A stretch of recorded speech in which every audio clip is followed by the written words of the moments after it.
Ang kasunduan ng Diyos kay Noe. Ikasyam na kabanata.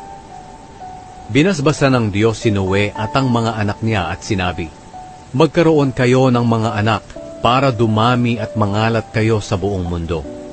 Matatakot sa inyo ang lahat ng hayop, ang mga lumalakad, lumilipad, gumagapang at ang mga nakatira sa tubig. Kayo ang maghahari sa kanilang lahat. Makakakain na kayo ngayon ng mga hayop. Ibinibigay ko ito sa inyo bilang pagkain, kagaya ng mga ibinigay ko sa inyo ng mga pananim na makakain. Pero huwag ninyong kakainin ang hayop na nang mamatay ay hindi lumabas ang dugo, dahil ang dugo ay simbolo ng buhay. Sisingilin ko ang sino mang papatay sa inyo, kahit ang mga hayop. Sisingilin ko ang sino mang papatay sa kanyang kapwa. Ang sino mang pumatay sa kanyang kapwa ay papatayin din ng kanyang kapwa. Sapagkat ang tao ay ginawa ng Diyos na kawangis niya. Ngayon magkaroon kayo ng mga anak, para dumami at mangalat sa buong mundo.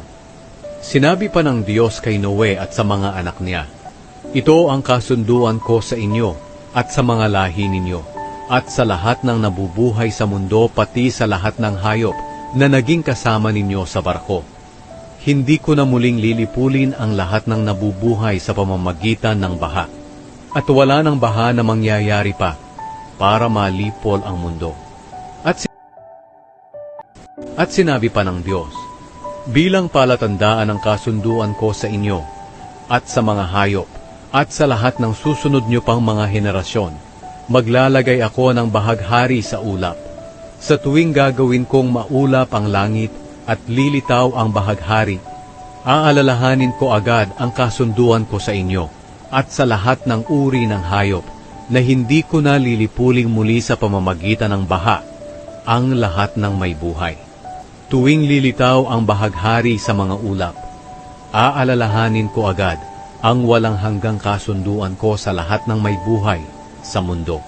Kaya sinabi ng Diyos kay Noe, ang bahaghari ang siyang palatandaan ng kasunduan ko sa lahat ng nabubuhay sa mundo.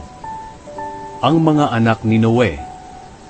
Ito ang mga anak ni Noe na kasama niya sa barko, sina Shem, Ham at Japhet. Si Ham ang ama ni Kanaan. Silang tatlo ang pinagmula ng lahat ng tao sa mundo. Si Noe ay isang magsasaka at siya ang unang nagtanim ng ubas. Isang araw, uminom siya ng alak na mula sa ubas at nalasing. Nakatulog siyang hubad sa loob ng kanyang tolda. Ngayon, si Ham na ama ni Kanaan ay pumasok sa tolda at nakita niyang hubad ang kanyang ama. Kaya lumabas siya at sinabi ito sa dalawang kapatid niya. Kumuha sina Shem at Japhet ng damit at inilagay sa balikat nila. Pagkatapos, lumakad sila ng paurong papasok sa tolda para takpan ang kanilang ama. Hindi sila lumingon dahil ayaw nilang makita ang kahubaran ng kanilang ama.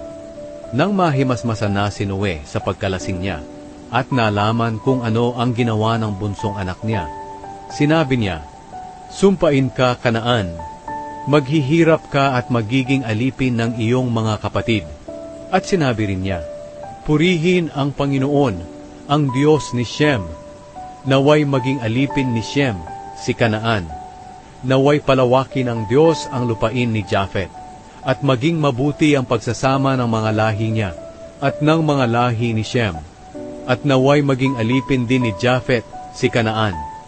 Nabuhay pa si Noe ng 350 taon pagkatapos ng baha. Namatay siya sa edad na 950.